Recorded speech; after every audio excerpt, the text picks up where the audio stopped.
มาสุงค่า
มาสุงกูก็ค่ามาสุงค่ามาสุงค่ามาสุงค่าเสมงหลีเดี๋ยวตั้งหูหลีหลีมาปันเมื่อได้เป็นปุนตาก็เลยถ่อมก็นั่นไรนะก็เลยไรยินก็นั่นไรก็เลยถ่อมก็นั่นไรพรดีมันชูเจ้าทอม ก็เป็นพรดีสู่เจ้าเฮาเจ้าทอมก็เป็นพรดีเฮาเจ้าเมื่อไหร่ข้าเตียวลองพี่น้องไต้อันยามกว่าไว้กองมูลอยคำตีเกียงใหม่เพราะว่าพี่น้องก็เหลอเจ้าเหลอผู้เหลอยามกว่าไว้กองมูลอยคำตีเกียงใหม่แน่หลีเตเตค่ะหลีเตเตปีพอไม่พี่น้องเขาได้ก็เขาพอเลยยินคาลาดในสู่เจ้าเตเขากับไว้แทงกำเดียว ก็เปว่าเมียดน่ะกุสุลีน่ะกามลีน่ะจูลีน่ะลาบลีน่ะพออะไรกับไว้เขาเจ้าว่าย้อนสู้อันใดก็ไล่อันนั้นย้อนสู้ลองเลยก็ไล่ลองนั้นก้อยหนาเตไล่ย้อนลองเหลียวก้อยจ่องไก่หันอาจูมันเพราะว่าเมื่อในเฮาคากะย้อนว่าโหลลองแล้วนี่ก็เตไล่ลองนั้นกาโจอำไปถึงตีนั้นข้าวเตลัดนี่ลอกไล่เฮ็ดหือย้อนหลาให้มันไล่เจ้าหนังว่านั่นคาลุงชาไล่ยินสาลา อันเปิ้นมีตั้งอยู่กันต่อครับอันเปิ้นมีตั้งหู้ใหญ่ตั้งหันกว้างป้ายหู้ป้ายหันสูงและเปิ้นอยู่สร้างกินเศร้าเมืองในมาเกิดเมืองในใหญ่เมืองในเฮ็ดเป็นศาลาเมืองในนาการศาลาก็อยู่เมืองในตั้งแต่ปานปอเท่าปานปอปานเขาสืบตามลำมาเขาเจ้าก็เป็นศาลาเมื่อเดียวก็ก้นเท่าอายุใหญ่ศาลาลงเขาเจ้าลัดว่าปอเผอเขาหันอาโจมันแลไลพรดีปะไหนจึงลอกลายมันมีจังไหนคะอ๋อ ที่หนึ่งในพอเฮาติกะไว้กองมูลอยคำปะไหนจึงเฮาโหลห่างแฮนไว้เมื่อในค่ะเมื่อในเฮาติเมื่อพุกเฮาติกะไว้เมื่อในเฮาโหลห่างแฮนเตรียมตัวเตรียมเจอไว้ค่ะเจอก็เฮาพร้อมตัวก็เฮาพร้อมห่างแฮนโคดูก็เฮาพร้อม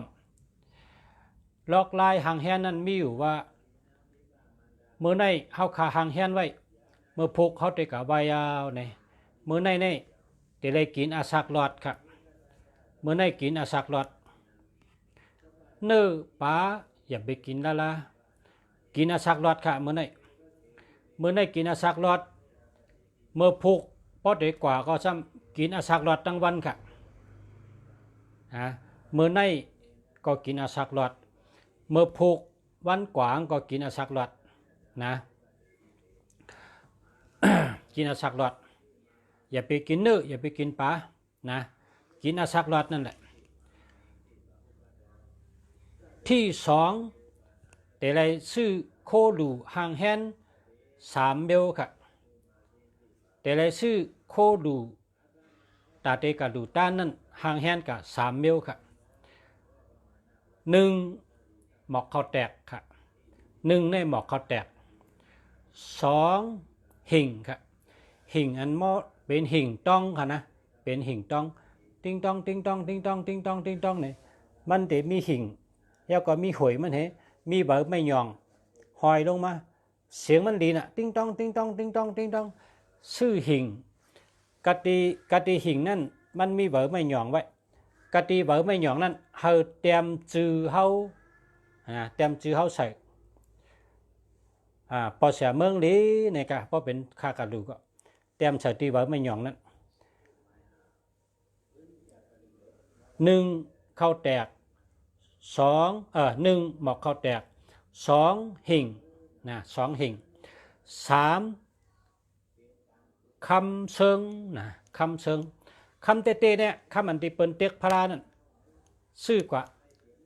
ใครชื่อหลายแผ่นก็ชื่อกะกำเจอกำเจตนากำศรัทธากำแห้งเจ้าเก่าก็หิงก็ชื่อกาหือก็ไรชื่อกาหือก็เปิ้นว่าค่ะกำเจตนากำศรัทธากำแห้งเจ้าเก่าก็หิงชื่อตานหือก็ไรชื่อเจ้าหือก็ไรก็ให้เป็นหิงต้องอันจะลีนเขาแตกหมอกเขาแตกชื่อกาหือก็ได้อ่ำบาอ่ำคันชื่อกาหือก็ได้กำใครชื่อก็คำอันตัดที่กับเต็กพระนั่นก็คำเตะคำเจ็ดนั้นชื่อกาหือก็ได้กำใครชื่อกำเจตนากำศรัทธาก็ชื่อกะสามเมียวนะมีหมอกเขาแตกมีหิ่งต้องมีคำเตะเอากับสามเมียวตั้งแต่ที่เฮิรนในกว่าขึ้นก่อยขึ้นร้อยขึ้นร้อยขึ้นร้อยขึ้นร้อยเป็นห้องว่าขึ้นร้อยคำนะครับจึงก็แคมน่ะเนาะร้อยคำนะครับกว่าไวพระร้อยคำนะครับพอมีพี่น้องเฮาเจออยู่ในเมืองไต้พบมาเกียงใหม่กว่าไวขนาดกว่าไวร้อยเมียสปิดร้อยชุดเทปยาวก็กว่าไวร้อยคำนะยาวก็มีแทงหลายติมีนำหนักกำเจตนาศรัทธากำเฮามีแห้งกะไว้ตีแล้วก็ดีกุติก้อยกะเมื่อในได้ขาดรัดลองกองมูหลอยคำนะกองมูหลอยคำในเมียเต้ๆค่ะดีเต้ๆแนวเขาเพราะว่ากะย้อนชูในไล่หนังเฮาย้อนนั่นค่ะเหมือนจังว่าขาดเด็กกะย้อนว่าสาธุสาธุเจ้าสาธุสาธุนะโมตัสสะภะคะวะโตอะระหะโตสัมมาสัมพุทธัสสะนะโมตัสสะภะคะวะโตอะระหะโตสัมมาสัมพุทธัสสะนะโมตัสสะภะคะวะโตอะระหะโตสัมมาสัมพุทธัสสะเขาสระคุเมืองหลีมาไว้กองมูหลอยคำเหมือนในขายอนซูหาคาก้าขายหลีเสกำขาย้อนเฮก้าขายดีเสกำขาย้อนเฮการก้าการขายก้าขายดีเสกำขาสาธุสาธุสาธุย้อนเมียวเหลียวกันนะพอย้อนเมียวเหลียวก็ไวเหหวยก็สู่เหมาเฮินย้อนเมียวเหลียวกันปอกะย้อนนำย้อนว่าเฮาเลยอยู่ดีกินวันกัดเย็นช้ำฉาอายุยืนยาวซื้อไรขายแมดก้าของขายมันมีจุกมีหลับมีเงินมีคำมีเฮินมีเยมีรถมีกาเนี่ยพอย้อนนำไหนเนี่ยไรค่ะพอย้อนนำเนี่ยไรค่ะไรแต่ไรโอ้แต่ไรเมื่อไรแต่หัวนั่นน่ะแต่นั่นไรนั่นถึงโยงนำหนาวเนาะก้อยกับพอว่าย้อนเมียวเหลียวย้อนลองเหลียวในแต่อันนี้ได้สาระว่าแต่สาระอันรัดนี่ค้านี่กะมันว่าไรติ๊กๆอ่ะเนี่ยมันเจ้าก็ไรตัดเสงกับย้อนกันในตัวข้าก็ยำกับย้อนนะยำกับย้อนค่าย้อนและค่าถูกหวยสี่ปอกติดกันแล้วก็ติดอันแคนแทงหลายงวดหัวมันต้องทำติดแทงทำถูกแทงค่ากำตึกถูกหวยเนี่ยนะเขาก็ขึ้นกับไว้แทงเขาก็ยินบรรดาตุว่าย้อนลองเหลียวได้นะอันเป็นว่ากินอาซากลอดเทกะอันว่าของตัวข้าในกำนำข้าก็กินอาซากลอดกันนะกำนำข้าก็กินข้าสั่งไว้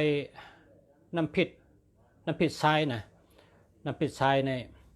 ข้าสั่งไว้ที่เป็นกวนอันเฮ็ดแคมนั่นเฮ็ดน้ำพริกไว้เป็นข้าน้ำพริกทรายข้าก็ซื้อผักหนอกไว้พอข้าล่างผักหนอกแล้วก็ข้ากินกับน้ำพริกทรายนะข้าก็ใกล้กินอาซากลอดกันเพราะว่าข้ากะย้อนเนี่ยข้าก็ไล่นะอันนี้ก็ปมเป็นพี่น้องเขาเพราะว่าไล่ยินนะพอไล่ยินเฉเมืองดีลาด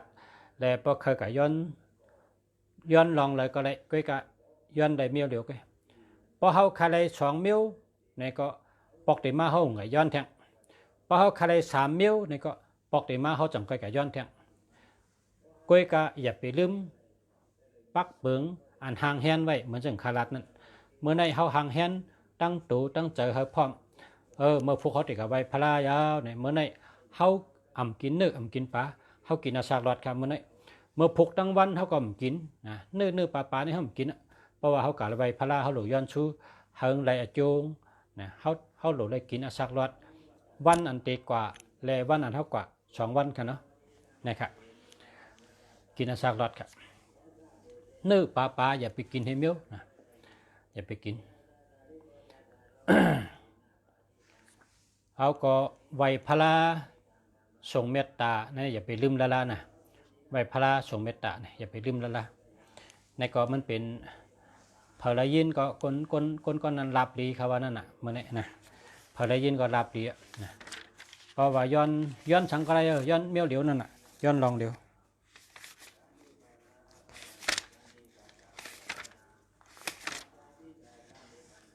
กำในสืบ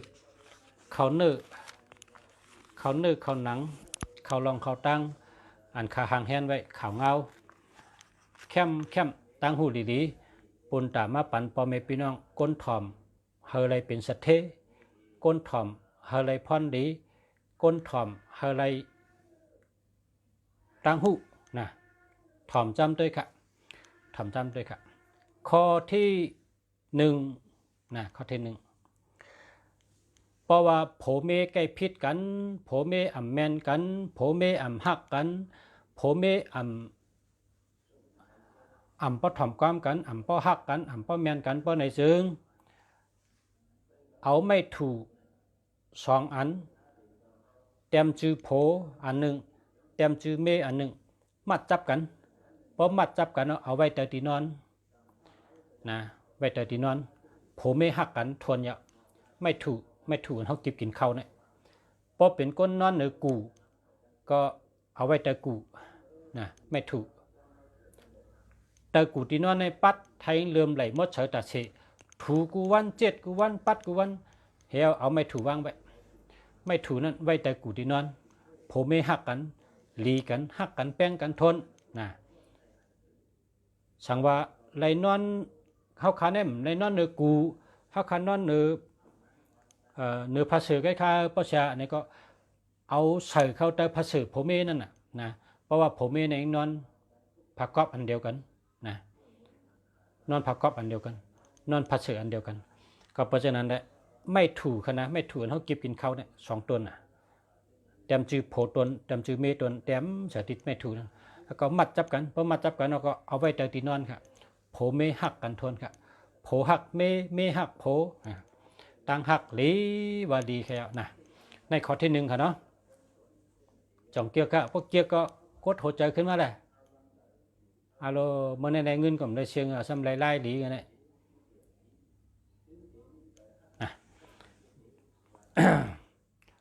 ยินชมค่ะขอบใจครับกำในขอบใจค่ะกดหัวใจมาโลกดหัวมือมาก็จมกำในซ้ำข้อที่2ค่ะข้อที่2เผอคาเลโผเผอคาเลเมนะก็เลยคาเลโผก็เลยคาเลเมนะทำดีๆครับทำลุงเสียเมืองลีลาดครับทอมอาจารย์เมืองลีลาดนะครับเพราะว่ากำไทยเนี่ยเป็นคำว่าอาจารย์เนาะนะทอมอาจารย์เมืองลีลาดนี่นะเพราะว่าทอมสาราเมืองลีลาดในซ้ำป่องเบอร์ทั้งเมืองไทยเขาเพราะว่าทอมอาจารย์เมืองลีลาดนะเนี่ยว่าทั้งเมืองไทยนะก็ในเผอคาเลโผเผอคาเลเมง่ายว่าง่ายนะเผอคาเลโผเผอคาเลเมเฮ็ดจังได๋ครับ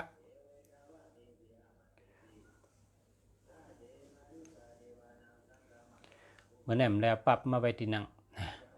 แล้วปรับมาไว้ที่นั่ง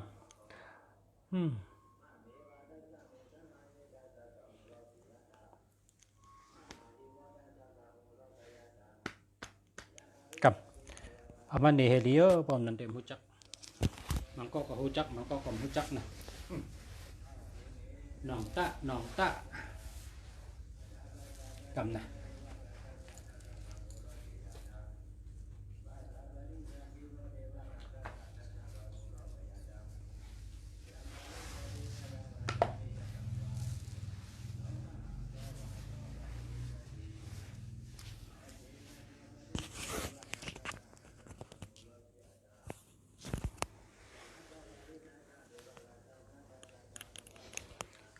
มาสงค้าก้นก็เหลอเคยมีโผก้นก็เหลอเคยมีเมเฮ็ดจังไหนครับ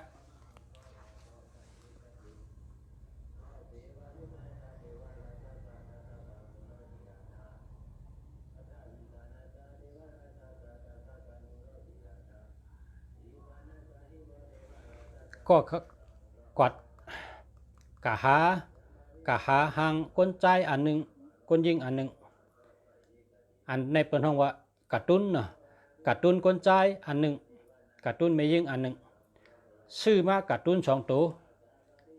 มาไว้โหตินอนครับซื้อกระตุ้นมา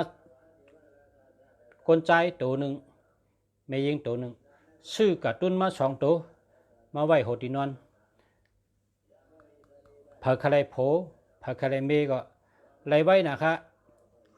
เอากระตุ้น2 ตัวตัวเป็นไม่ยิงตัวเป็นก้นใจ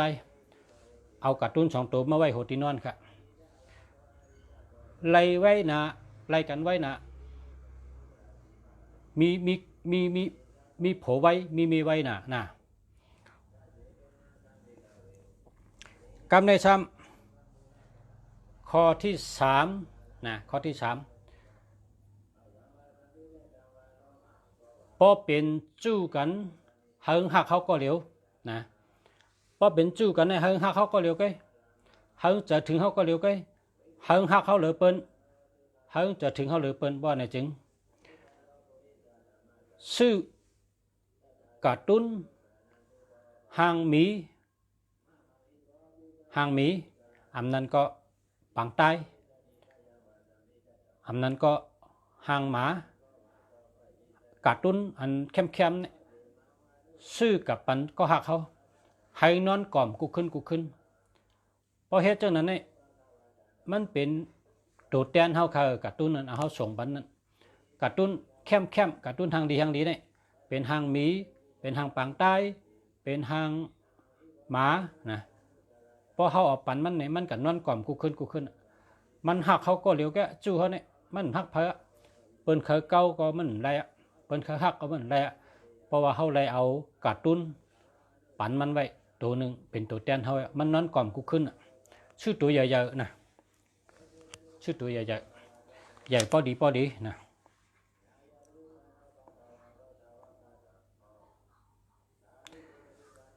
คำในข้อที่4นะข้อที่4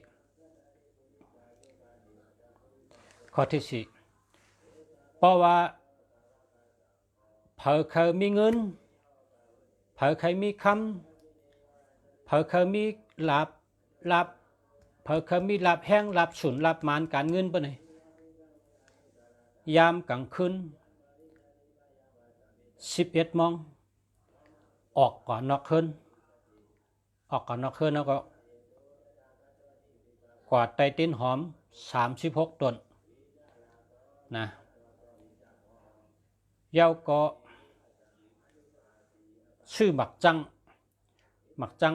ชุกเนี่ยหมักจังในชื่อดูใหญ่ๆชื่อชุกหมักจังในมาปอกเอาเปลือกไปเถอะกึดเนื้อเงี้ยเข้มน่ะเอาใส่หวานกะเอากระตั้มเนื้อเผินเอาหมักจังนั้นใส่เนื้อหวานให้เอากระตั้มเนื้อเผินแล้วก็ว่าสาธุข้าไว้เจ้าเปิงเงินเจ้าเปิงคำข้ามาไว้ผีเปิงเงินผีเปิงคำข้าย้อนเถอะข้ามีเงินมีคำมีลาบมีส่วนมันมีจุกมีลาบเสียกำข้าเนี่ยเอาหมักจังอันเท่าปอเข้มนั่นใส่เนื้อหวานตั้มใส่เนื้อเผินนั่นก็เอาผ้าแดงปูเอาผ้าแดงมาเสื่อให้ก็ได้ป้อมเป็นผ้าแดงก็ผ้าเหลืองก็ได้เสื่อนะตั้มเหอะเอาหมักจังเนาะหมักจังในป๊อปอกในของ2 ห้องนั่งในทางดีเนี่ยหมักจังผีปลาเงินผีปลาคำในมันเกียกให้เปิ้นหมักจังเนี่ยมันเกียกไม่เหลียวกันมันเกียกตั้งกินมันอันเกียกให้เปิ้นเป็นหมักจังนั่นหมักจังชุกนั่นปอกเป็ดเปลือกให้ขึ้นเนื้อใส่เนื้อหวานให้ตั้มเนื้อเผินแล้วก็เขาก็หางแห้งตัดไตเต้นหอม36 ต้นวายหน้ากระทั้งออกเสียไตนะ จุดได้ก็ให้ก็ไรเพราะกลางคืนในกูเผ็ดกูผีก็นะมันมีหรอเผ็ดผีมันมีหรอเขาเฮ็ดตั้งเดียวช่างวางมีก็มันก็กว่าห้างมันเนี่ยมันมาเก้าเขาหรอเพราะเขาเฮ็ดตั้งดี เอาหมักจังในปอกใส่เนื้อวันก็ตำแล้วก็พอตำแคมๆมาเนี่ยเขาก็หางแห้นแต่ตีไตติ้นหอม36 ต้นวายนากัดตั้งออกนะวายนากัดตั้งออกไตติ้นหอม36 ต้นเราก็ย้อนชูว่าหากมีหลับเงินหลับคำรีเสกคำค้าเนี่ยเพราะว่าจากนั้นก็ไพ่เต้นก็ก้อนตุยๆเนาะ36เลยนะแล้วก็เขาก็หยัดน้ำกูสู่มีตีในมีเหยอมีน้ำเฮาคาชาตกาไลสังปรามีมาไลเสียนกำพาตั้งเชิงตั้งลงในเจิมผีเจิมช้างเจิมชัดเจิมคนเวเนียชัตตวาเนจักยาวาลาอนันตจักยาวาลาตั้งเชิงแคนโตหมจมสาธุอนุโมทนาฮาไลกุสุอโจตั้งลีตีในฮาไลผิงเป่งกันตั้งเชิงเสกรรมติคาเจ้าโนสาธุสาธุสาธุว่า3 เปลี่ยนเพราะว่า3 เปลี่ยนก็ตานาเมียศีลาเมียภาวนาเมียเท่าเจ้าค่ะตั้งเชิงตั้งลงอย่าตกคงตกหายพีหิมอำไรก้นหิมอำไรชัตตวาหิมอำไรย้อนผักพังไว้เนื้อมโหจะเฮาค่ะต่อเต้าฮอดติวเชื้อชาอมตะนิปานาติกัดเย็นติคำชาเสกรรมติคาจโนสาธุสาธุสาธุว่าจังไหนว่าให้หยัดน้ำไหมเพราะว่าตีนหอมนี่มันต่อชุดมันได้เปิดเลยมือเขาเปิดนั่นก็เขาหยัดน้ำนะพบหมอกำปาลีก็ว่ากำปาลีสัพเพสัตตาสัพเพปนาสัพเพปุตตาสัพเพปุกลาสัพเพอัฏฐภาวะปาลิอาปานาสัพพะอิทิโยสัพเพปุริสาสัพเพอาลิยาสัพเพนาลิยาสัพเพเทวาสัพเพมนุสาสัพเพวินิปาติกาอเวลาหุนตุอภยาเปจาหุนตุอเนคาหุนตุสุขิอาตานังปาลิหารันตุทุกขามุจันตุยาตระทะสัมปติโตมาวิเกสันตุกัมมสกาอุทัมยาวะภควาจาอัทโทยาวะอาวิจิโตสัมมันตาจักาวาลีสุเยสัตตาปทาวิจาระอุตาเกจาระอากาเชจาระอาปยาเปจานิวราจานิทุกาจานุปัตตวาว่าพอหมอกำปาลีก็ว่ากำปาลีพอหมอกำไตว่ากำไตมันก็เหมือนกันนั่นนะพาเลหมอจึงก็ว่าจังนั้นสัพเพสัตตาก็ได้กุสุมิติในก็ได้นะโลหะตั้งหูใส่ตัวนำนะภาษาว่านั่นน่ะเขาหลงมีตั้งหูเขาเป็นก้นเนี่ยเขาเกิดมาในเขาหลงมาสร้างปารามีเขามีตั้งหูนำปุณตาจอยตัวเขาหึงใดนั่นนะอย่าไปไกววนตาเปิ้นวนตาตัวเขาก่อนจอยตัวเขาเนี่ยหึงแก่เปียงเปิ้นหึงหมักมีเปียงเปิ้นหึงขึ้นใหญ่เปียงเปิ้นเขาหลงหาปิญญานำเขาหลงหาตั้งหูนำเขาหลงอ่านดิกนำเขาหลงด้วยดิกนำเขามีตั้งหูพอเขามีตั้งหูเขาติดจอยตัวเขาเลยพอตัวเขาในเป้ตัวไหนมีเขาก็หักเขาลูกเขาก็หักเขาคนเนื้อหนาเฮือนเขาก็หักเขาแต่เป้แต่ปานก็หักเขาเจ้าคือพี่น้องก็หักเขาคนเนื้อวันเนื้อมาเนื้อวันเนื้อหน้าก็หักเขาน่ะโอ้ปารามีในหลวงสังหังกุยนะคำนี้ย่อข้อที่4เนาะข้อที่5เจ้าวันเจ้าเมืองนี่ก็เปิดว่ามันกึกทุ่งจำไต้เฮามาเจเมื่อมื่นชื่นก่อนเจเมื่อปู่เฮ็ดมายาเฮ็ดไว้นะจะคือเฮาเจเมื่อมื่นชื่นก่อนอำว่าคือไต้อำว่าคืออีเกาะมูเซออาขาแมวมุ่งยังอีสังก็เย้านะเปิ้นคือมันเปิ้นมีเจ้าเมืองเปิ้นนับถือไต้เฮาก็ไว้เจ้าเมืองนะลุงฉะเมืองดีเนี่ยย้อนป่องแรงถึงพอมีพี่น้องว่าเจ้าเมืองเนี่ยเฮ็ด4 เสานะเฮ็ด4 เสาวายหน้ากะตั้งออกนะเจ้าเมืองเนี่ยเฮ็ด4 เสาวายหน้ากะตั้งออกเฮเลพอเฮาก็ย้อนชูเฮาก็ลูกะตานเนี่ยเฮาก็หาเจ้าเมืองอันมี4 เสายาวก็วายหน้ากะตั้งออกนั่นน่ะเฮาก็ย้อนชูเตกะก้ากะขายเตกะหาเงินเนี่ยก็มันอ่องมันนะคะนะเฮาติเฮ็ดการกับไถนาไถสวนในก็เฮาผูกกองไรหมักโป่งโฮงก่อนค่ะเฮาเฮ็ดสวนเฮ็ดเฮือกก็ไรเฮ็ดสวนเฮ็ดนาก็ไรเฮาติเฮ็ดตั้งหมักมีการก้าการขายก็ดีเฮาติกะตากะตั้งก็ดีพอเฮาติกะไว้เจ้าเมืองนะเฮาก็กว่าล้อมด้วยเจ้าเมืองอันเปิ้นเฮ็ดไว้4 เสานะ แล้วก็เจ้าเมืองนั้นไหวกับตั้งออกนะเพราะว่าตั้งออกในมันเป็นกลางวันออกมาตั้งนั้นอ่ะกลางวันในออกมาตั้งนั้นเพราะว่าเจ้าเมืองอันเลยไหวกับตั้งออกปะนี้ลีเลยเปิ้นอ่ะแห้งเลยเปิ้นอ่ะเพราะเขากับย้อนชูนี่ไล่กูเมียวนั่นนะเขาก็กะลูกับด้านเจ้าเมืองในเปิ้นดูห้างเนี่ยเจ้าเมืองในเปิ้นดูเต้นหอมเหเต้นเพียงแต่งเหนิ่งยำเหเนาะหมากไม้เหจะเนี่ยหมักจอกหมักหวานจะเนี่ยนะอันพอหมอเฮ็ดเขาอยากกู้ก็เฮ็ดเขาอยากกู้กับไว้ให้เนี่ยนะอันนี้แต่กำเพิ่มหมอพอฉากคำจังดานั้นทุกจำเมืองหรือเมืองนั้นเนาะ อันนี้เพราะว่าเขาบ้านเขาเมืองเขาเนี่ยเพราะว่าเจ้าเมืองไหวกะตั้งเนี่ยนะเพราะวางไหวกะตั้งเนี่ยก็เขาเป็นก้นบ้านหรือเมืองใดก็เขาตึงปังกันให้ว่าปู่ก้างปู่เฮงปู่เมืองปอลุงเฮาเขาเมปาเฮาเขาเฮาคาไคย้อนเฮ็ดเจ้าเมืองแทงหนึ่งนำหนึ่งดีค่าเฮาคาให้เจ้าเมืองในไหวกะตั้งออกเพราะว่าเจ้าเมืองไหวกะตั้งออกในเฮ็ดเสาสี่เสาเฮาคาติมาย้อนชูลองผูกชอมเฮ็ดสวนเฮ็ดนาเตไลหมักโป่งห้องก่อนค่ะว่าพอติกะก้ากะขายเฮามาย้อนชูให้กะเฮาก็กะก้ากะขายชื่อได้ขายแมตก้าของขายมันการก้าการขายขึ้นใหญ่เฮืองเปิ้งเฉยมักมีค่ะว่าพอเฮ็ดสวนเฮ็ดนาเฮ็ดตั้งกาตั้งขายเฮ็ดกันมักมีกุเมียวนี่เฮาคาใครย้อนชูจังว่าจะเมืองอันไหวกะตั้งออกค่ะนี่ย้อนข้างก้นหลงวันหลงนาก้นหลงเทวันเทานาเบิ่นก็ว่าชูก้นหนุ่มมีเอ็นมีแห้งเพราะนั้นก็เลือกดีไงเจียกกันเลยนะตีเราสร้างล่างตีเราสั่งถูกตีเราแคมเลือกแคมนะไหวกะตั้งออกเฮิงมุงหันไกลหนึ่งหันไก่หนึ่งแค่นดีมุงกับตั้งนาเขาเนี่ยอย่าเฮิงมีอันรับเฮิงมุงหันมุงชุดใส่ตากันนั่นน่ะเจ้าเมืองส่วนนั้นน่ะแก่น่ะเขาก็เฮ็ดเจ้าเมืองเฮ็ดแคมเฮ็ดสีเสาเฮ็ดพร้อมกันกับลุ่มล่าเจ้าเมืองก็บ่มีหรือลุ่มล่านะอย่าเขาหลุดล้อมโฮแคมอย่าไปปั่นโวใกล้เขาขี้เฉยเนื้อมันนะบอกหมอนำก็ปุตตาเชให้น้ำเตรียมดาเชน้ำเต้าก็เฮิงเตรียมดาเชปัดปูดูเมลุ่มล่าเฮมันหมดเฉยดาเชนะเพราะเหตุจังนั้นจังปาราบีเขาเจ้าก็เยอะพุงตะโคเขาเจ้าก็เยอะมันเหมือนอย่างเฮิร์นเขาอยู่นั่นน่ะเฮิร์นเขาในปอเฮ็ดหกเฮ็ดหวยไปเลยโลเปิดมาเนี่ยโลเฮิร์นชูในหวยเนี่ยตีนังว่ามันใครเมียละเนี่ยเปิ้นใครนังเปิ้นใครมาพอเฮิร์นเขาในเฮ็ดไว้แคมมดเฉยพวกในพวกแขกมากก็โลเฮิร์นชูในมดเฉยดีแก่นั่งในกุฏินอนในกุฏิเมเฮิร์นชูในใกล้น่ะเนาะเปิ้นว่าจังนั้นเฮิร์นเขาก็หลงมดเฉยมั้ยเจียมกลางวันเจียมเนื้อเฮิร์นเจียมตีนอนเจียมเข่งพลาเจียมสองไพ่มันโดดมีตั้งมดเฉยกุฏิเนี่ยเฮิร์นเขาก็หอเจ้าเมืองกองโดดตั้งมดเฉยเหมือนกันเพราะเขาเฮ็ดเนี่ยก็ชูกับตัวเจ้าเมืองเขเนี่ยเจ้าเมืองเขเนี่ยโลเปิ้นเฮ็ดแคมป์นะเจ้าเมืองเขเนี่ยเปิ้นเฮ็ดสีเสาของเขาแต่เปิ้นล้อมวางเป็นอุดอะไรเพราะเขาในวางอุดได้มันมีเบอร์ไม่เบอร์ก็มีเปิ้นปัดอุกุวันน่ะนะ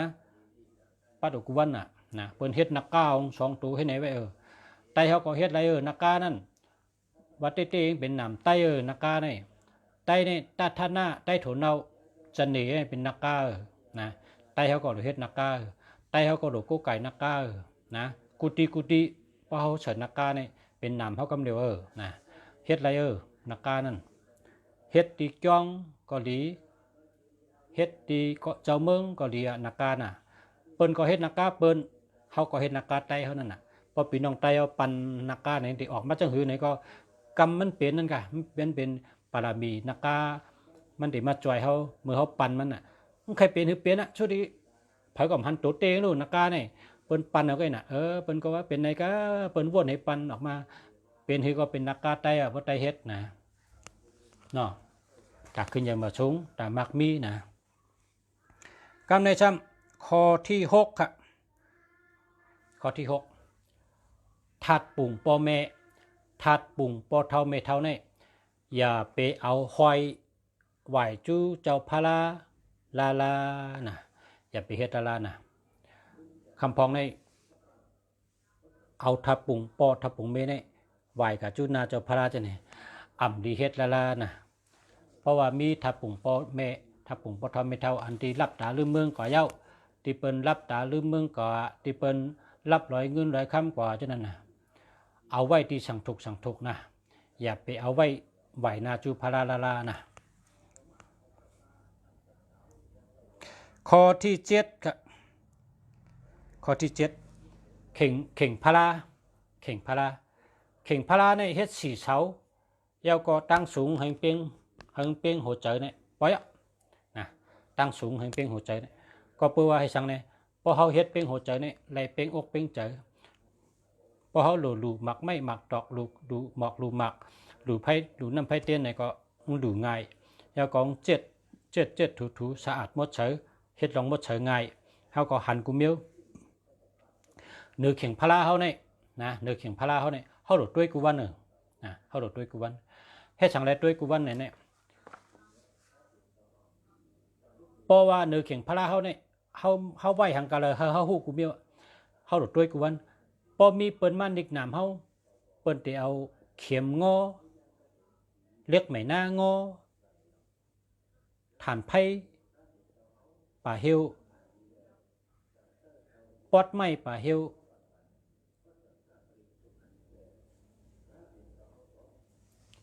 อำนั้นก็เงินเนื้อป่าเฮวจ้ะนี่เปิ้นแกเอามาวางไว้ในเข่งพยาพอเฮาลุ่มลากูวันนี่นะ พอเปิ้นเอามาวางไว้ไหมหน้างอเข็มงอ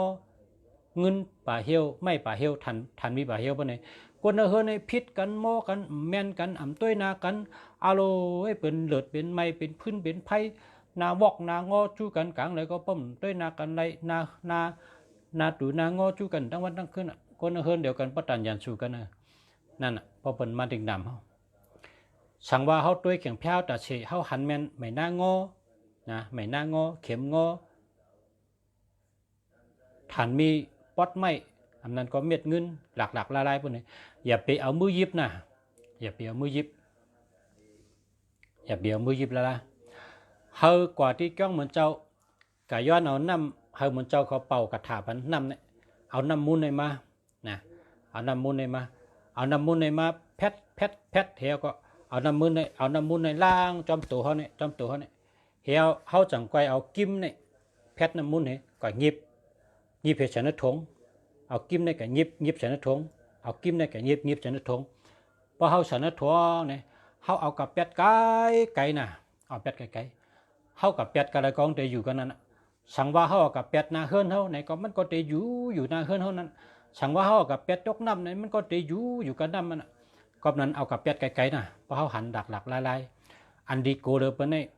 ไม่น่างอไม่น่าอันเปิ้นตอกก่อมก้นตายนั่นพอไผไม้เอาไหนมันได้งอไว้จังได๋พอเปิ้นเอามาดิกน้ำเนี่ยเฮือนเด้อชุกชักทั้งเฮือนนั่นก็เพราะฉะนั้นพอหันอย่าไปเอามือยิบแล้วล่ะนะมือในล่างน้ำหมักคอนให้มันเจ้าเขาเป่ากระถาไปหมักคอนก็เฮียก็เอากิ้มยิบเอาใส่ถุงเฮียเอากับเป็ดไก่ๆนะ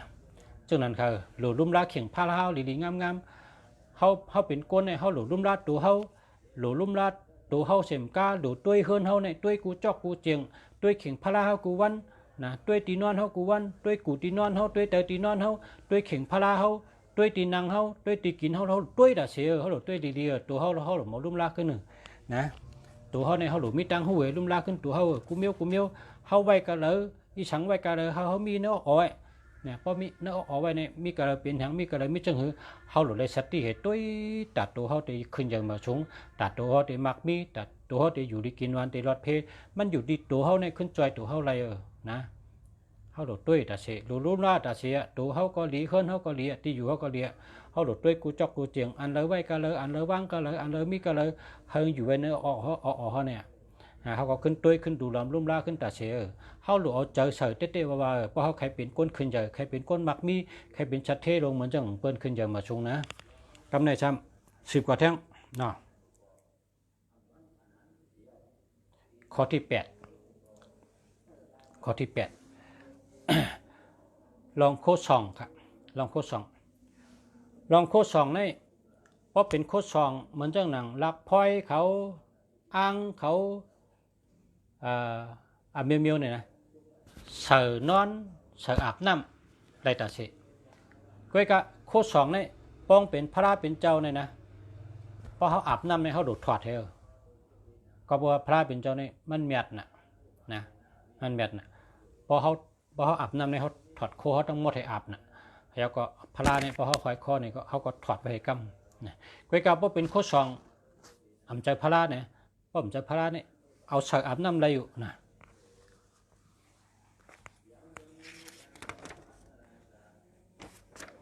เจ้าก็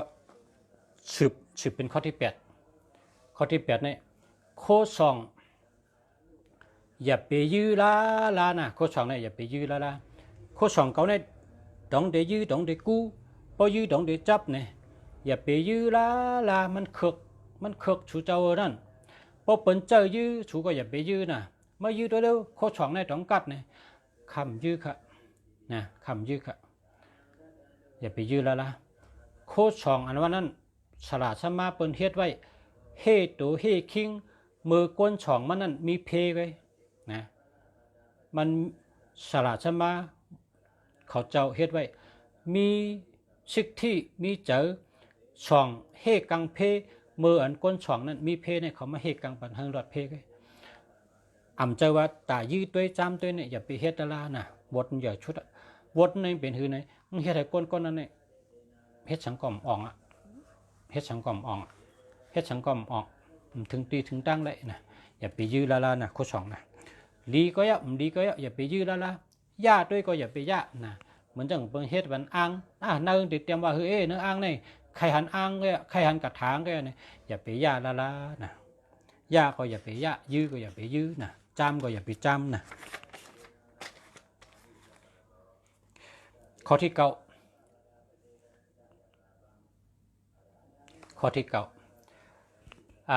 พี่น้องเขในเปิ้นเฮ็ดนักกาไว้จอมเจ้าเมืองต้องใจออกก็ในพี่น้องใต้เขาในเฮ็ดนักกาไว้จอมกองมูจังใจเขาเพราะฉะนั้นนักกาเนี่ยเขาโหมจมเขาเกียกก้นอันเฮ็ดเฮาศาสนาพุทธพระเป็นเจ้าเนี่ยเฮืองเปิ้งใส่ขึ้นอย่างมาสูงเขาเกียกน่ะเขาปันแห้งน่ะนักกาเนี่ยนะเขาก็อยู่ในเมืองก้นจังเขาเนี่ย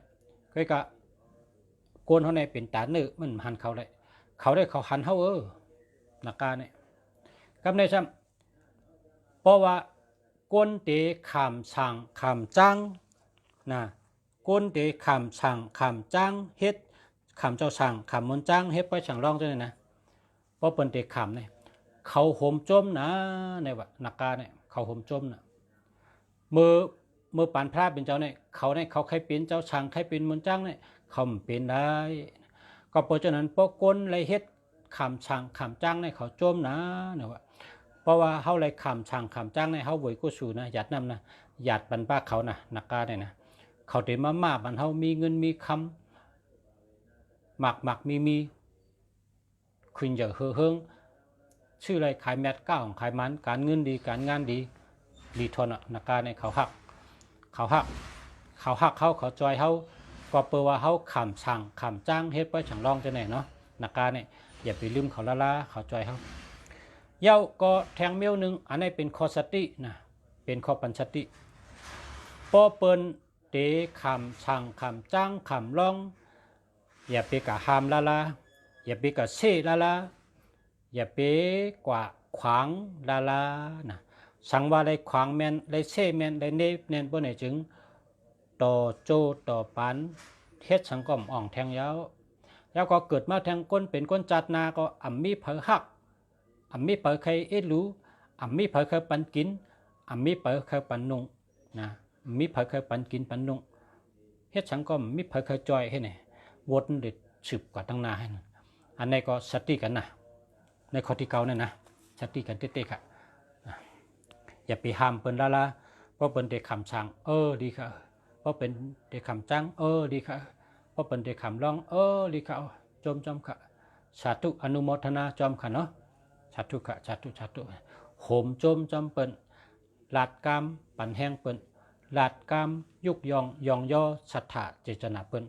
ไล่เป็นลีต่อลีนะอย่าไปเช่อย่าไปห้ามอย่าไปขวางลาอาเป็ดมันใหญ่น่ะ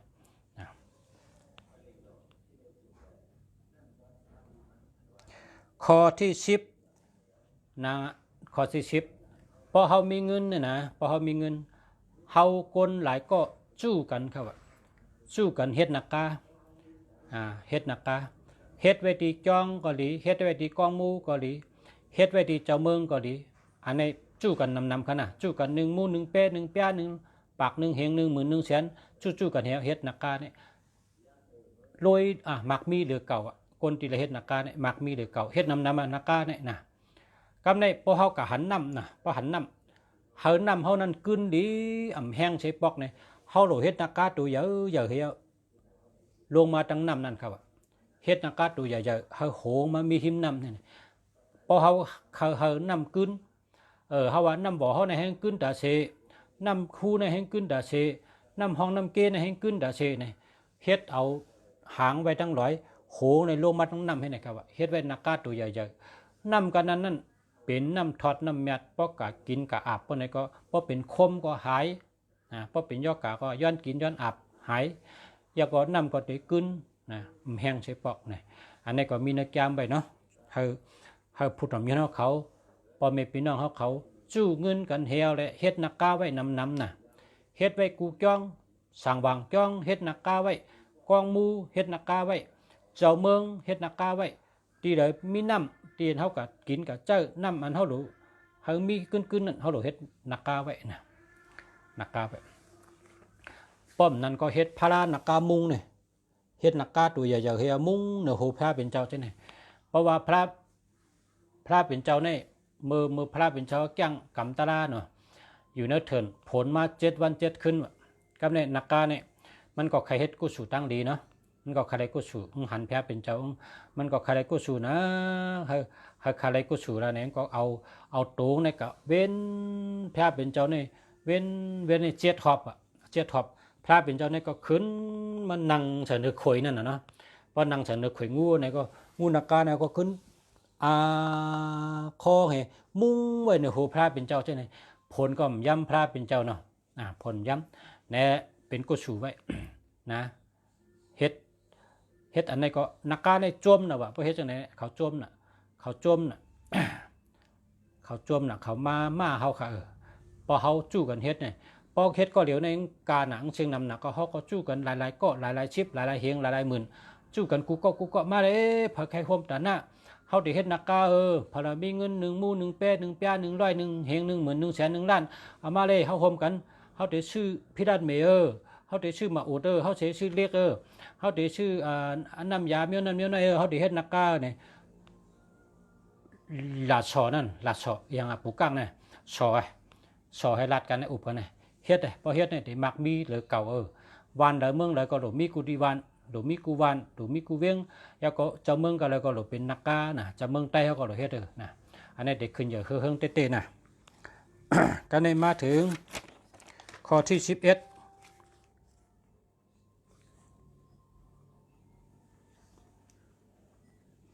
ข้อที่11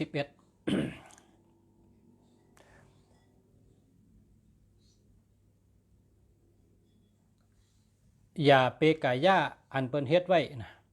อย่าเปกายาแล้วล่ะเปิ้นเฮ็ดไว้เมื่อก่อนมื่นชิ้นก่อนเนี่ยจำเป็นว่ามันเก่าหนาก็อย่าเปกายาหอเจ้าเมืองห่างพารากองมูเจ้าไหนอย่าเปกายาแล้วล่ะอันหลักๆหลายๆนะอันหลักๆหลายๆอันเปิ้นเฮ็ดมันเฮามาส่องได้ดีอย่าบ่เฮามาส่องเอาไหนเฮาบ่นว่าตัวเฮาในได้ดีเนี่ยอย่าไปอ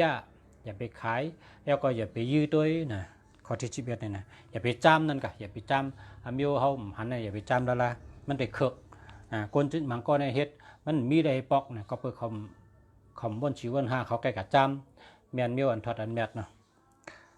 ข้อที่12โปเตเฮ็ดการสังก็เยา1 วัน 2 วันให้กินอาสักหลอดนะ1 วัน 2 วันให้กินอาสักหลอดข้อที่13 1 ปีในนะ1 ปีในโหลไลนั่งสมาธินุ่งโคเผือกโคขาวเฮ็ดได้กำชินนะ1 ปีในโหลไลนั่งสมาธิติกี่ชุดเนี่ย ติกี่ชุดใน1ปอกนะติกี่ชุด1ปอกอะไรเฮ็ดทั้งกล้วยกะบ่เหลือในขัดตันขัดได้กินอาสักรอดขัดได้กำชิ้นข้าวตั้ง3วันข้าวตั้ง5วันข้าวตั้ง7วันข้าวตั้ง9วันขัดได้กินอาสักรอดเฮ็ดนุ่งคกข้าวเฮ็ดขัดได้จ้างตลาดนังตลาดเนี่ยเฮ็ด1ปีนี่เฮ็ด1ปอกนะเย้าก็ข้อที่13นังเก่าพอเฮาก็นอนหอแต่เพราะกันนอนหอแต่นี่มันมีผีค่ะนะเพราะเฮาคักกันนอนนี่เฮาก็ซื้อเข้านอนหอแต่นี่เฮาเอาเม็ดวัดวางไว้ที่กูที่นอนนั่น1วัดนะเฮาจังไกนอนอันนั้นพิมพ์หรอกเย้าก็ในหอแต่นี่ในโรงแรมนี่พอเป็นห้อง13นะอย่าไปนอนละค่ะซ้ำไปว่าเปิ้นเตรียมหมดอ่ะคือห้องเดียวก็ห้อง13ค่ะนี่อย่าไปนอนนะอย่าไปนอน13ปนนอนนี่วายมานี่พออยู่ดีครับวายเสกันนอนโรงแรมมานี่พอกันนอนห้อง13นะ13โยๆเนี่ยมีทับมีชุนทั้งแท่งมีทั้งแท่งพอมีกันนาน13ห้อง13นี่จะไปนอนปนนอนก็วายมานี่เต็มบ่เหมือนเก่าอ่ะนะอันนี้ก็สติกัน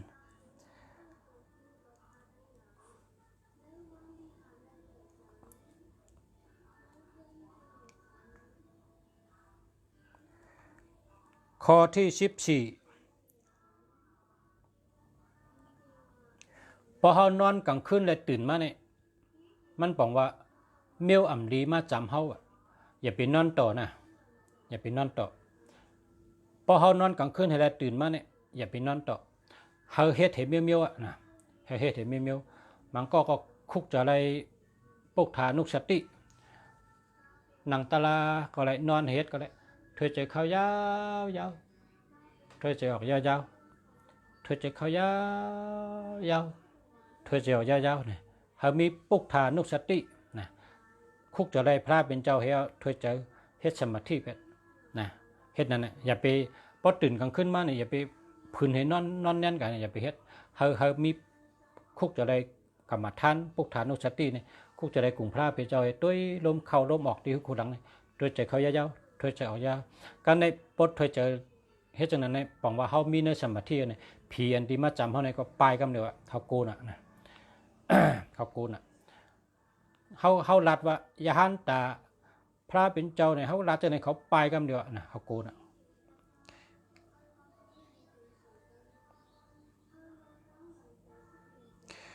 ข้อในข้อที่14 15 16ในกับก่อยเลยพักตูพอเฮาขึ้นคู่ใดก็เฮาก็ย่าพักตูนะขึ้นคู่ใดก็เข้าพักตูเดียวนี่อย่าไปนอนล่าพักตูจังนั้นนะพอเป็นห้องจังนั้นน่ะอย่าไปนอนล่าแล้วก็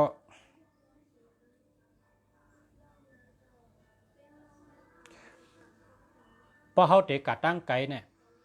เมื่อเฮาเตะออกเข้าตั้งกะไกไปยาวเนี่ยเฮาอยู่ที่เฮือนเฮาเนี่ยเพเมตตานะเพเมตตาพอเฮาเตะฮอรถฮอก้าเนี่ยก็เฮาก็นั่งในเฮือนเฮาก็เพเมตตาวะสัพเพสัตตาสัพเพปนาสัพเพพุทธาสัพเพปุกลาสัพเพอัฏฐภาวะปะริยปนาสัพพะอิทิโยสัพเพปุริสาสัพเพอริยสัพเพอนานิย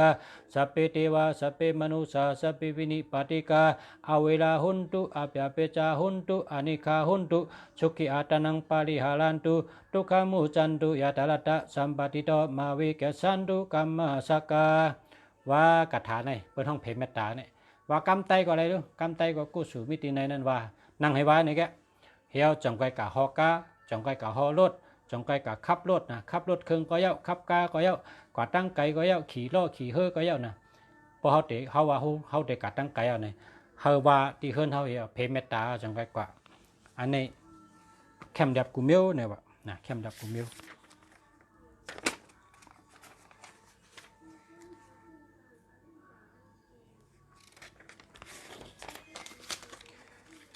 ข้อที่17ครับข้อที่17นี่ปุณตาเจ้าเก่าที่เป็นก้นมีลาบหลีกูปีการเงินดีกูปีการงานดีกูปีนี่เจ้าเก่าซอยตัวเก่าไรอัฏฐหิ อัฏฐโนนาโทเนี่ยว่าพระเป็นเจ้าสอนไว้โตเก่าเป็นที่พึ่งโตเก่าโตเก่าเป็นที่พึ่งโตเก่าโตเก่าพึ่งโตเก่าในดีเลเปิ้นต้องไว้ละโตเก่าเป็นที่พึ่งโตเก่าโตเก่าพึ่งโตเก่าในดีเลเปิ้นต้องไว้นะในเพราะใครมีลาบหลีว่ากูปีนะใครมีลาบหลีกูปีนะเฮ็ดจังไหนครับเพราะใครมีลาบหลีตาเชก็แก้เฮ็ดนะในข้อที่18ว่าปล่อยปลาลุกนะปล่อยปลาลุกอาชักเจปล่อยปลาลุกในแห้งเลย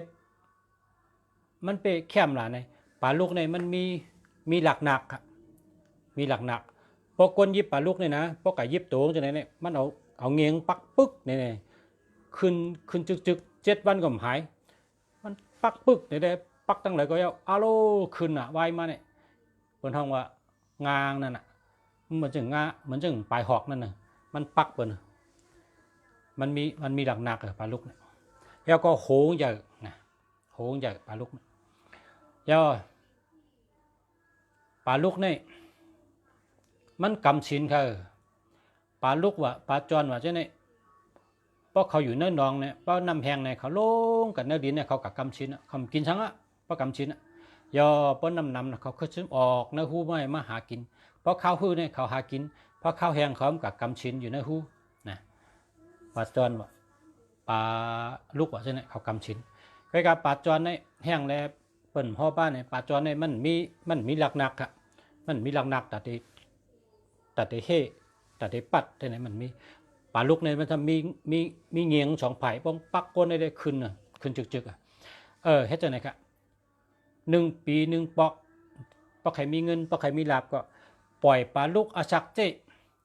เพราะจังว่าลุงฉาในอาชัก60เนี่ยเนาะลุงฉาในอาชัก60ปล่อย61ตัวนะพอเผออาชัก30ก็ปล่อย31ตัวเห็นไหมครับพอเผออาชัก50ก็ปล่อย51ตัวนะเป็นห้องว่าปล่อยปลาลุกอาชักเจนะปล่อยปลาอาชักเจก้อยการเหลือ1 ตัวนะพออาชักเข้าได้50ปล่อย51พออาชักเข้าได้60ปล่อย61นะปล่อยเหลือ1 ตัวปลาลุกนะกำในซ้ำกว่าซื้อหอยนะหอยที่เป็นขายนั้น6 กิโลนะ6 กิโลมีปลาลุกเถแล้วก็หอย6 กิโล2 มิ้วนะแกก็ปล่อยละหันพรดีกำเดียวเพราะเผอการเงินอย่าผืดการงานอย่าผืดลองแก้ปัญหาภาวะจัดป่าในชุกชักน่ะปัญหานำหนักมิ้วนำหนักเฮ้เนี่ย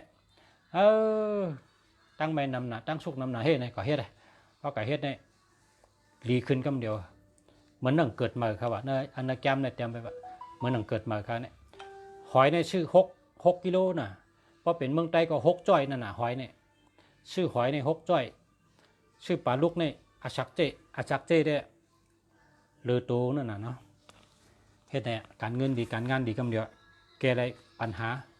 กูไม่มีเยอะนะข้อที่19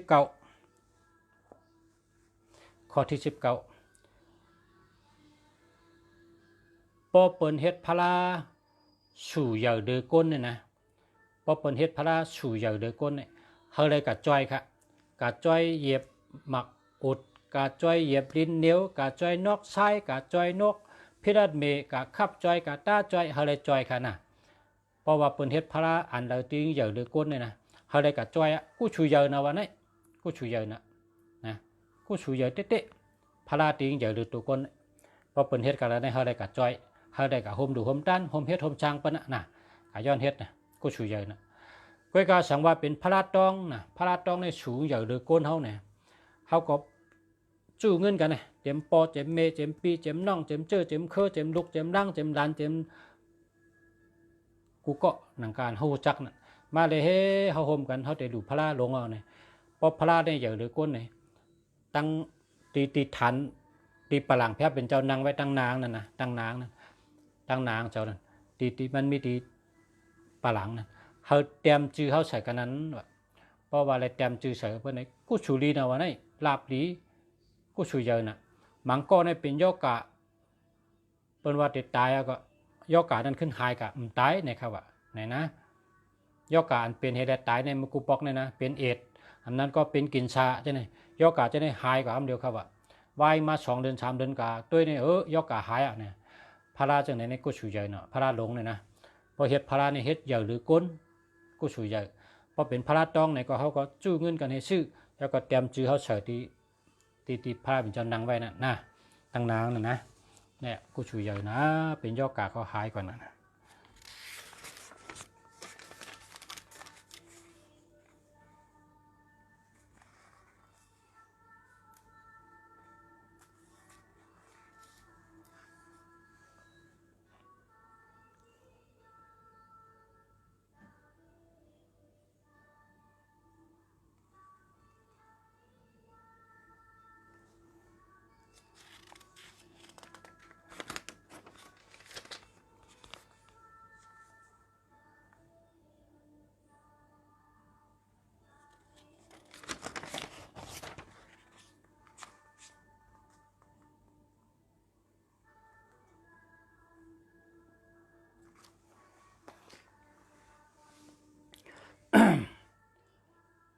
กำในซ้ำหบจุ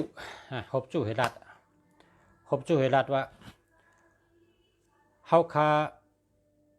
สู่เจ้าเฮาเจ้ากูก็นะข้าก็หอยตัดเสเนี่ยข้าหอยพละโค2 เมียวเหลอที่เฮาหอยจับตัวเฮาเนี่ยเพราะเฮาวนด้วยว่าไรกินได้ดูไรอยู่ดีกินหวานไรกล้าแมดไขมันไรกัดไรเย็นเนี่ยโค2อันไหนมันแมนนำเฮาเนี่ยว่ามันแมนนำเฮาอย่าไปขายอย่าไปแดกละนะอย่าไปขายอย่าไปแดกละเฮาสืบพอยกว่าติ๊กๆละมันแมนเฮาอะเนี่ยอำว่าโค2กลางแสงก็เย้าหลักพอยก็เย้าพาราก็เย้าเมียวเลยก็เย้าเตียนเฮาได้ช่องให้แล้วเฮาได้ลีขึ้นมาเนี่ยอย่าไปยาละ กำในเข่งพระเป็นเจ้าเฮาใน1 ปี 1 ปอกเฮาไรเฮ็ดลองมดเชิญน่ะเหมือนหนังพี่น้องใต้เฮาว่าปกพ้องสังจานในปกพ้องสังจานในเปิ้นปางพระเป็นเจ้าให้ก็อาบน้ำนะอาบน้ำพระเป็นเจ้าเฮเจ็ดถูเฮ็ดมดเชิญน่ะเพราะเป็นพี่น้องใต้ก็เฮ็ดเดือน5เนาะพี่น้องเคยผักขึ้นมันก็เฮ็ดเดือน5นั่นน่ะเฮาไรเจ็ดเฮาไรถูเฮาไรเฮ็ดลองเริ่มได้มดเชิญดีๆงามๆขึ้นแหลกอันพาเสืออันเปิ้นเสือไว้ในแผ่นเสือเฮอันกังให้จังได๋นะเรียก1 ปี 1 ปอกอย่าไปดื่มละนะลองลุ่มลามดเฉยเย้าก็พระเป็นเจ้าในตา1 สู่นั้นแต่ได้ไว้สูงหรือเปิ้นนั้นยามไว้จังหือก็เฮาไว้จังนั้นสังว่าเฮาไว้เฮ็ดได้ในเฮือนในมีปัญหาปัญหาเมี่ยวในจึงเฮาตัวเข่งพระเฮขึ้นปัดขึ้นเจ็ดขึ้นถูนะเฮาก็ขึ้นเอาลงเอาขึ้นเหมือก็ไรสังว่ามีปัญหาก้อยกาสังว่าอยู่ดีกินวันกันอยู่ชื่ออะไรขายแมดก้าของขายมันอยู่การงานดีการเงินดีอยู่ปะเนี่ยพระราเป็นเจ้าเนี่ยนั่งไว้จังหือก็เย้าเฮานั่งจังนั้นเนี่ยอย่าไปต้งอย่าไปย่าอย่าไปค่ายนะนั่นมันคงแล้วก็การงานเขาก็ปองวางคืนเหมือนจังหน่อไม้น่ะเหมือนจังหน่อไม้คืนหนูติ๊กๆเนี่ยป้อมแมนพังคืนติ๊กเนี่ยอย่าไปย่านะอย่าไปย่าอย่าไปค่ายอย่าไปย่าละนะในก็เมื่อในก็เอามัดปันตั้งหู้กับไก่ด้วยโตเก่าเป็นที่พึ่งโตเก่าเฮาได้ถ่อมได้ยินแล้วก็เฮ็ดโตเก่าได้ลีห้างเผยห้างมันเนาะอันนี้แต่เผยก็มจังเฮ็ดเป็นเผยเจอเจ้าเก่าโตเจ้าเก่าโดได้คัดเจอหาตั้งหู้น้ำเฮาเจ้าเก่าเฮาก้นเฮากูกอดตัวเจ้าเก่าฮักตัวเจ้าเก่าให้แล้วจอยปกป้องเพราะว่าเจ้าเก่าเฮามีลองปิ่งหญ้ารักแหลมเฮามีตั้งหู้ขึ้นเหยื่อตัวต้นให้แล้วเจนจ้าเอาหั่งเผอหั่งมันแล้วก็เฮ็ดช่างเอาหั่งเผอหั่งมันแล้วก็ขึงปองเอาหั่งเผอหั่งมันกะเนาะข้าก็ตั้งหู้ตีในลุมพระพี่น้องเมืองเปิ้นขึ้นเหยื่อมาสูงในจำโลกะจะไหนมาลาดมาเปียปันพอมีพี่น้องเขาแค่นต่อสังวาเกียกเนี่ยก็กดแช่เป็นน้ำนะข้าก็แต่ย้อนชู้เฮาพ่อแม่พี่น้องผู้ทำพี่น้องเขาไล่อยู่ดีกินหวาน เหตุการณ์ขึ้นใหญ่มาสูงเฮาหมอหักกันนำน้ำเฮาหมอพร้อมกันนำน้ำอะไรอยู่ดีมีเงินห่างดีกึกปืนกูก็กูก้นใช้กำกะมาชงค่ะ